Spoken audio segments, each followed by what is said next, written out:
नमस्कार दोस्तों। Previous year question series में आप सभी लोगों का स्वागत है।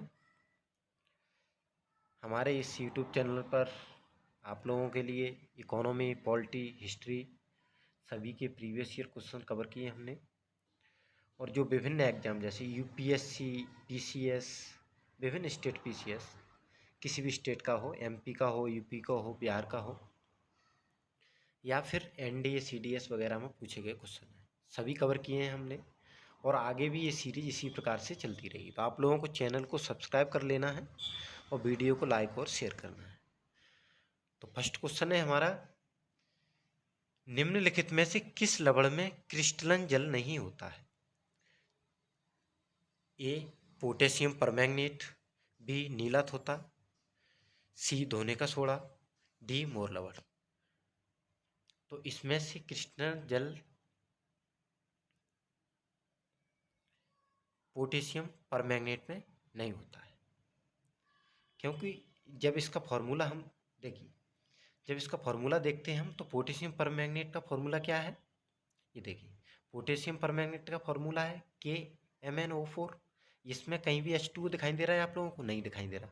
तो क्या इसमें जल है? नहीं है। जबकि आप अन्य को देखेंगे तो सभी में आपको जल दिखाई देगा। देखिए, कॉपर सल्फेट में जल दिखाई दे रहा है। यहाँ देखिए, ये नीला थोथा कॉपर सल्फेट, यहाँ देखिए जल दिखाई दे रहा है आपको। धावन सोडा, इसमें भी सोडियम कार्बोनेट, इसमें भी जल दिखाई दे रहा है। और इधर देखिए आप, इसमें भी जल दिखाई दे रहा है। ये मोर लवण, इसमें भी जल है। तो सभी में जल है, लेकिन पोटेशियम परमैंगनेट में जल नहीं है। ये एनडीए एग्जाम में पूछा गया क्वेश्चन है, आगे किसी भी एग्जाम में ये रिपीट हो सकता है, ध्यान रखेंगे। अगला क्वेश्चन है हमारा, एक अम्ल छोड़ता है, मधुमक्खी का डंक एक अम्ल छोड़ता है जिसके कारण दर्द और जलन होती है। छोड़े जाने वाले अम्ल कौन सा है? तो मधुमक्खी के डंक में कौन सा अम्ल पाया जाता है, उसी के बारे में पूछा गया है। तो मधुमक्खी के डंक में पाया जाता है मेथेनोइक अम्ल। तो इसका आंसर होगा ऑप्शन डी, मेथेनोइक अम्ल पाया जाता है और इसी के कारण जलन होती है और दर्द होता है। अगला क्वेश्चन है हमारा, निम्नलिखित में से कौन सा ऑक्साइड अम्ल और क्षारक दोनों के साथ अभिक्रिया करता है? यानी उसने पूछा है उभयधर्मी जो ऑक्साइड है वो कौन सा है जो अम्ल और क्षार दोनों के साथ अभिक्रिया करता है? तो ये एल्यूमिनियम ऑक्साइड है, या कैल्शियम ऑक्साइड है, या सोडियम ऑक्साइड है, या पोटेशियम ऑक्साइड है? तो इसका आंसर होगा ऑप्शन ए, एल्यूमिनियम ऑक्साइड।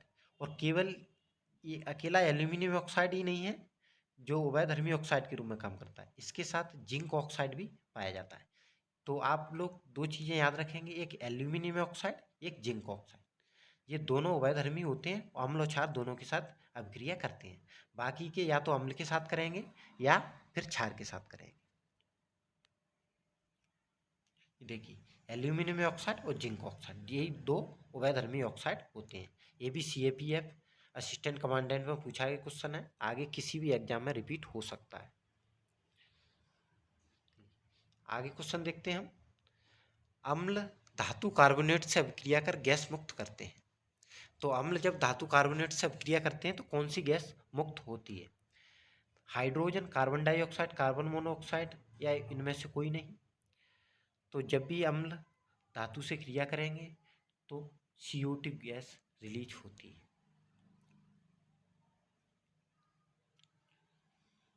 ये देखिए, आगे फॉर्मूला दिया गया है, ये कौन सा अम्ल कहा जाता है इसको, ये सीधा सा आप याद रख सकते हैं, ये ऑक्जेलिक अम्ल का फॉर्मूला है। ये देखिए, ऑप्शन बी, ऑक्जेलिक अम्ल। इसे कैल्शियम ऑक्जेलेट के रूप में भी जाना जाता है। ये BPSC में पूछा गया क्वेश्चन है। देखिए, मानव गुर्दे में कैल्शियम ऑक्जेलेट के एकत्रित होने के कारण पथरी की बीमारी होती है। तो इसे भी आप याद रखेंगे, जो मानव गुर्दे में जो पथरी की बीमारी है वो कैल्शियम ऑक्जेलेट के कारण ही होती है। इसी का फॉर्मूला होता है HOOCOOH।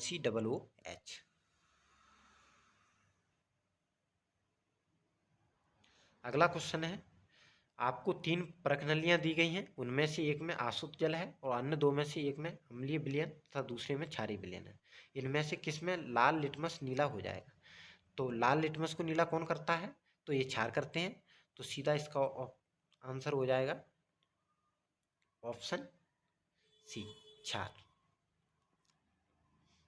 ये भी बीपीएससी में पूछा गया क्वेश्चन, लाल लिटमस को नीला कर देते हैं क्षार। अगला क्वेश्चन है हमारा, एसिटिक अम्ल की गंध किसके समान होती है? सिरका, टमाटर, मिट्टी का तेल या इसमें से एक से अधिक? एसिटिक अम्ल की गंध सिरके के समान होती है क्योंकि इसमें सिरका पाए, सिरके में एसिटिक अम्ल है, इसलिए एसिटिक अम्ल की गंध सिरके के समान होती है।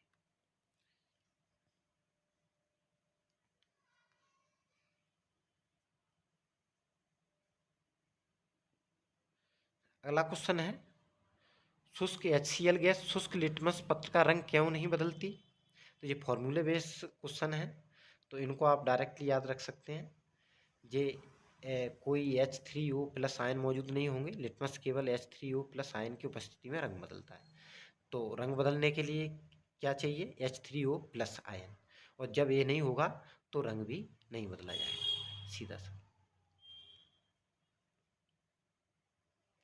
अगला क्वेश्चन है, कुछ धातु ऑक्साइड अम्ल और क्षार के साथ अपक्रिया कर नमक और पानी बनाते हैं, इन्हें उभयधर्मी ऑक्साइड कहते हैं। उभयधर्मी ऑक्साइड के उदाहरण हमने अभी क्वेश्चन किया था। उभयधर्मी ऑक्साइड कौन कौन से हैं आपके? जिंक ऑक्साइड और एल्यूमिनियम ऑक्साइड। तो इसमें से ऑप्शन देखेंगे हम किसमें है, जिंक ऑक्साइड और एल्यूमिनियम ऑक्साइड। ए में जिंक ऑक्साइड है, एल्यूमिनियम नहीं है।